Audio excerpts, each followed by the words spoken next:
Hopeful day po sa inyong lahat. Ako po si King Padillo ng We Lift Club, ang Program and Volunteer Coordinator ng organization.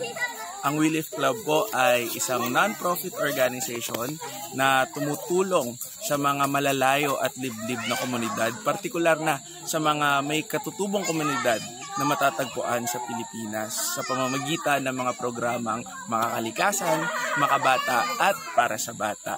Ang ginagawa po natin ngayon ay ang Hopeful Campaign ng We Lift Club. Ito po ay ang flagship program ng aming organisasyon na ito ay pupunta kami sa mga malalayong community, lalo na may mga IP community dito sa Pilipinas. Ang ginagawa po natin ay nakikisalamuha, nakikipaglaro at nagtuturo sa mga bata ng module na ginawa ng We Lift Club. Meron din po kaming mga programa. Sa madaling salita po, ang mga community na pinupuntahan ng We Lift Club ay ang mga bihira o mahirap mahanap sa mapa. Mayroon po kaming partner community sa Ifugao, sa Hungduan, Ifugao. Mayroon po kaming partner community sa Kasiguran, Aurora. Mayroon din po dito sa Kabungalunan, sa Bordeos, Quezon.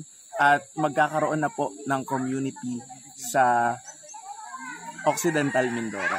So sa mga susunod pong mga buwan ay nanawagan kami sa mga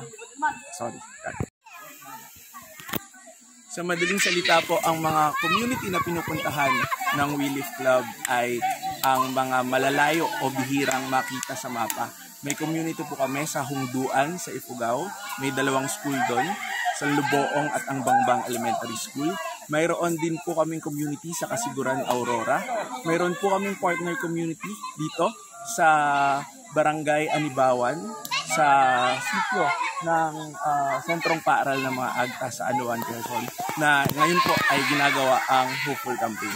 Kahapon po ay nasa Barangay Kabungalunan kami sa Bordeos, Quezon, at magkakaroon po kami ng isa pang community ngayong 2024 sa Occidental Mindoro.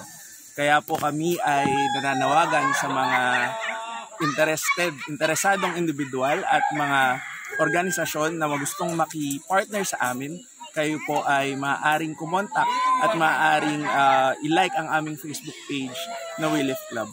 Bukod po sa Hopeful Campaign ay meron din kaming mga ginagawang activity o mga proyekto na nakatuon naman sa pangangalaga sa kalikasan. Meron po kaming coastal cleanup at tree planting activities na isinasagawa sa LP Pichea sa Parayaque, at meron namang tree planting activity sa Mount 387 sa Nueva Ecija. Ilan lamang po ito sa mga programa at proyekto ng We Lift Club, at umaasa po kami na sa mga susunod pang panahon ay darami pa ang mga proyektong ginagawa namin para sa mga communities natin sa Pilipinas.